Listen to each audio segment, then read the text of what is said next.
2022, and I would like to apologize for not uploading a video sooner. I was intending on starting my video uploads from the start of January, which was last week. However, I accidentally had a bit of an accident and ended up in hospital instead, but I'm on my road to recovery, so I thought I would start my videos this week instead. So let's get on with the video. So today's video we are going to be talking all about the books that I read in December to wrap up 2021. There also will be a video coming on Friday which will cover all of my favourite reads from 2021, so stay tuned for that as well. The first book that we have is The Shadow of the Wind. So I read this book because I had heard some really great things about it from Mel Reid's channel. They did this book as part of their book club, and I thought I would give it a read as well.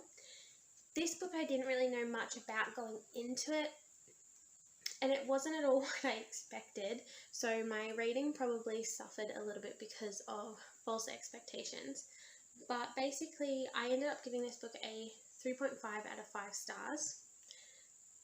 There is a bit of smut in there that I had to skip, and there is some kind of horrific scenes that kind of go on with violence and different things, so just be aware of that if you are going to give it a read. There is also a little bit of language as well, so keep that in mind. Basically this follows a boy or a teenager basically, and he lives in a bookshop with his father who owns the bookshop, and his father takes him to this library of forgotten books, and basically the tradition is when you enter this on your first trip you get to pick any book that calls your name, and then you become like the sacred holder of this book and you have to protect it from being destroyed. And so he picks this book called The Shadow of the Wind, and it ends up being much more responsibility than I think he realized, because this book basically someone is hunting down all of the books written by this specific author and is burning them and destroying them. And so he goes on this journey to kind of discover why this is happening, discover more about the author and why the author disappeared, because there's a lot of mystery surrounding the author, and it talks about like who this boy falls in love with and his different trials of growing up, as well as him trying to uncover this kind of mystery that's happened with this book. It was a good book, but like I said, there was a few things that brought it down for me, which is why it only ended up as a 3.5. Mostly, yeah, some of the really horrific violence and swearing, and yeah, the bits of sex and rape and different things here and there that just weren't very comfortable for me to read, so I did skip past them, and that's kind of why I brought it down. I also, because this is translated from Spanish, I think with the translation possibly it might not have translated as well as it would have if I knew Spanish, because I don't really love how the author words their sentences. It's not bad by any means, but it just takes a lot of getting used to, so that was an adjustment. But yeah, I gave it a 3 out of 5 stars. Not bad, but I don't know if I would read it again. I also read The Dawning of Indestructible Joy, which was a daily devotional for the Advent season, so leading up to Christmas. This is a book by John Piper. I really like him as an author, and most of his books I find really easy to read. However, I feel like I don't know what was going on at the time, but whenever he was reading this book he decided to sound like an old Victorian because some of his sentences are really hard to read and understand just because of the way he's written them. So I feel like he could have done a slightly better job at how he wrote what he was saying, but what he was saying was really good, really important.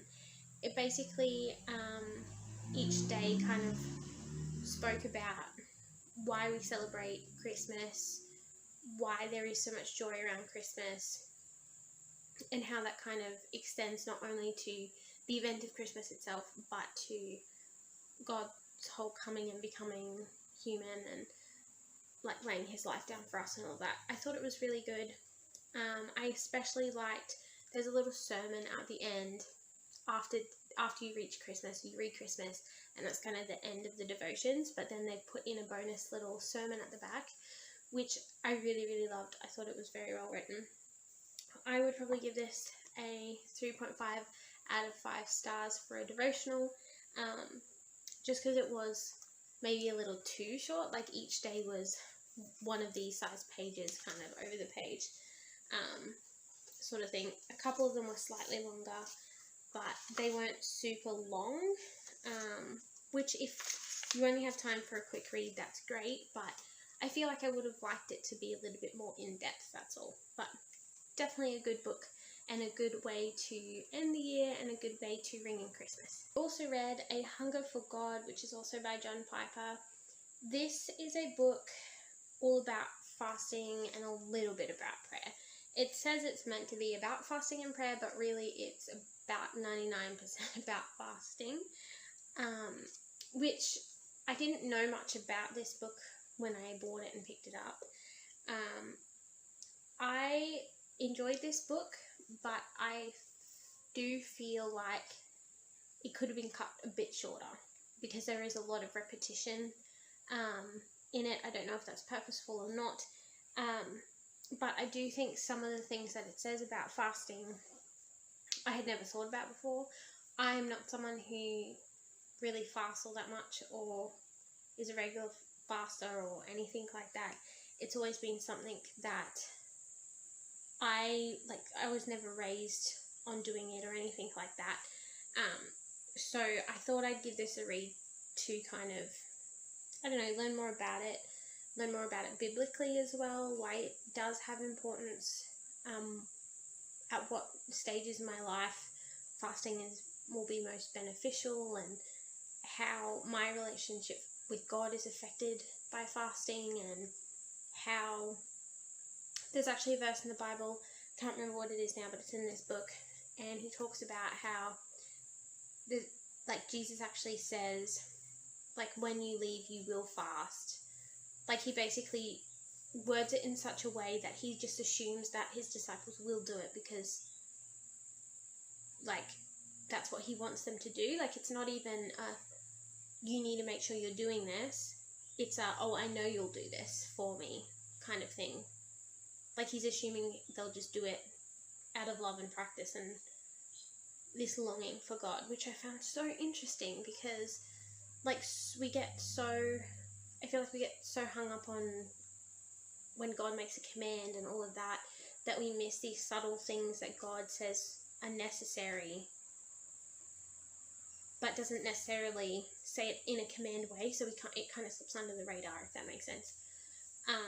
I don't know if I'm explaining this very well, but yeah, I think it was a very enlightening book about fasting, but it is a lot. So I would recommend probably doing it in little bits and pieces. And yeah, just keep in mind that it is very heavy on fasting, but I do think it's still very beneficial. There's definitely some key things that I took away from this that I think I will be applying to my life from here on out. But yeah, it was a good read, and if you do want to know anything about fasting, or you just want to see how fasting fits in a modern day Christian life, I would definitely recommend this book. Then we had The Grandest Bookshop in the World, which was an amazing read. I loved this book.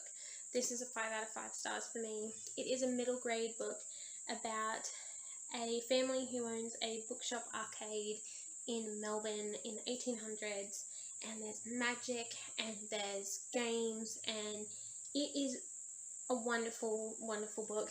I did do a video where I compared this book to The Night Circus, because it is very similar in the sense that there's magicians competing and it's literally life and death type of situation at stake. It was really magical. I loved hearing about this bookshop and all of the shops that come off the bookshop that are also owned by the family. There's a tea shop and a lolly shop, and there's a Ripley's Believe It or Not area, and all of those kind of things. I thought it was so wonderful to hear about. And it really does keep you on the edge of your seat in regards to, like, are they going to make it in time? Because the whole way through this book, there's like this timer going, and you're kind of going, okay, are they going to make it? Are they going to run out of time? And yeah, I thought it was really beautiful. I thought the message behind this book was beautiful, and how all the kids wanted was to save their dad in this arcade that they love, and how your memories are so important, and how important it is to grieve and let things go as well.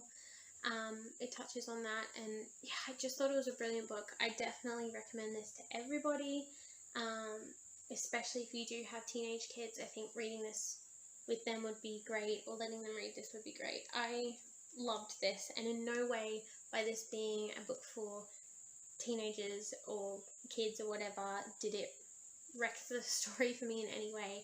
I think it was really well written, and it was, yeah, just such a good book. Definitely recommend. I also read The Midnight Library by Matt Haig. This book, oh boy, this book was a lot emotionally for me. Big trigger warnings on this book. It talks about suicide, it talks about trauma, it talks about, like, it really clearly depicts what it's like to have depression and all of that kind of stuff, and regrets, and yeah, it's a lot, but I do think it was really good. I'd probably give it a 4.5 out of 5 stars.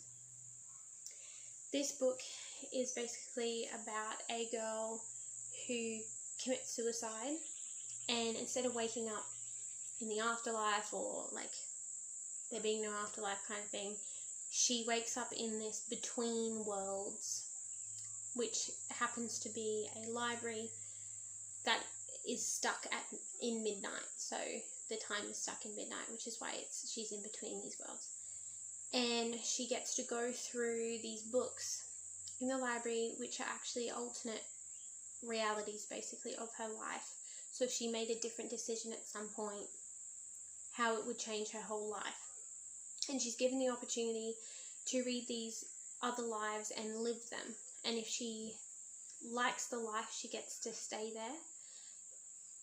If she doesn't like the life, like if at any point she feels like utterly disappointed and like wants to return to the library, she can.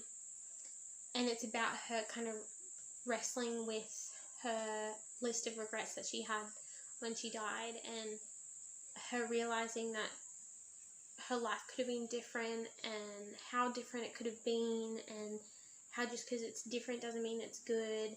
But also it talks about how your life doesn't have to be the way you think it is. Even if everything is going wrong, and even if you're in that deep, deep pit of despair, you can get out of it by making little decisions, and you can recover, and you can change, and you can be happy. And it doesn't mean it'll be easy, and it doesn't mean you won't still have disappointments, but it does mean that you can still live the life you want.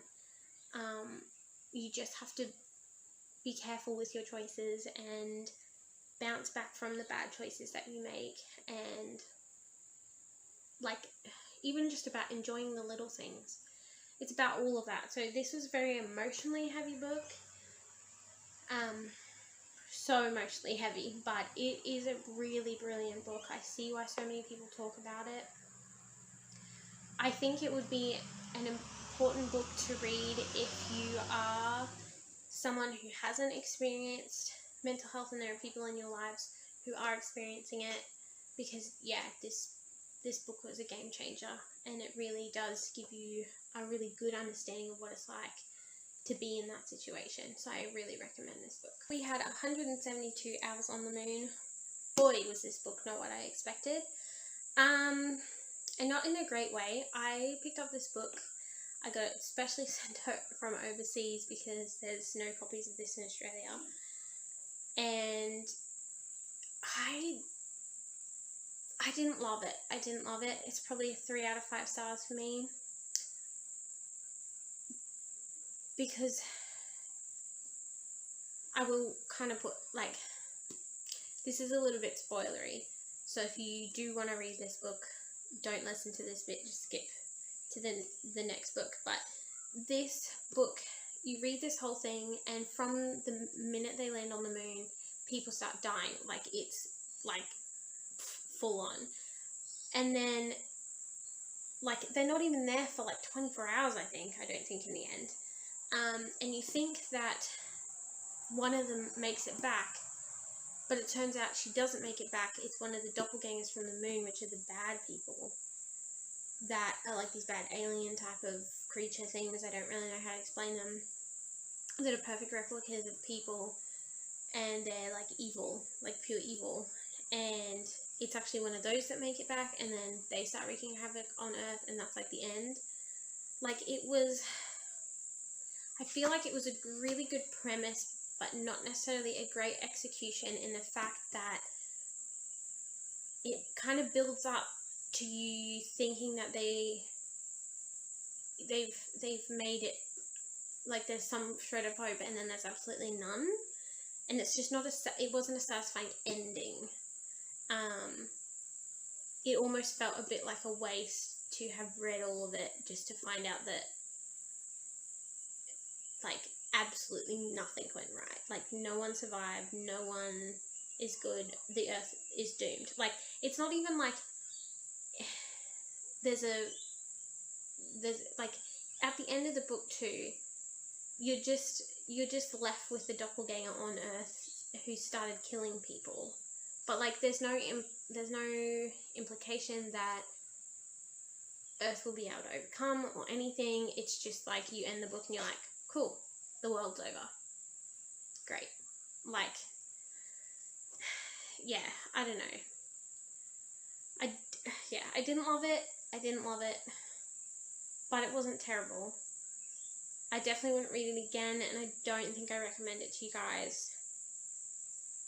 So I'm a bit disappointed. But again, I don't know if that's just because the person that I saw review it loved it, like absolutely loved it, and said it was so underrated and everyone should read it, and maybe I had hyped it up and then I was disappointed because it didn't meet my hype. I don't know if that is part of it, but didn't love it, which I'm a bit disappointed for, because I really hoped I'd like it. Last book for the month of December was Cytonic, which you guys already saw me do a full review on this. If you want to know more about it, please check out that video. But I loved this book. I gave it a 5 out of 5 stars, as I would, because this series is perfect, and I cannot wait for him to keep releasing these books. I hope he never stops, because it's just such a good world and so good. And I'm so glad that it happened the way it did. I really liked how this book turned out. It was so interesting, and like, I don't know how Brandon Sanderson does it, but he just constantly makes up things that you're like, how did you think of that? And you, like, even within his own books, you can't possibly predict what's going to happen next, because it's just so outrageous, but in a good way. What happens next, it's always outrageous, but it's so good, and I just love it. I love the whole premise of this. I love that she spends most of it in this, like, nowhere place, and there happen to be people, and how the whole nowhere place kind of operates and interacts, and oh, I thought it was beautiful. It is chef's kiss, this series. I love it. It's so good. I really, really, really love this book. But yeah, I'm not going to tell you too much about it. I'll get you guys to check out my independent review instead, because I don't want to be repeating myself, and you guys should really go see that other video. It's pretty good. But yeah, great book. Definitely recommend. And I don't want to go too much into it as well, because then I'd spoil the whole series, but it is so good. You guys need to read it. You really need to read it. It's a really great series, especially if you are interested in sci-fi or you like sci-fi. You have to read it. It's a must-read series. It really is. But yeah, really good. Definitely recommend. So that is all the books that I read in December of 2021. I hope you guys enjoyed this video, and I will see you on Friday so that we can go through all of my favorite books of 2021. And I hope you guys have a great week. Bye!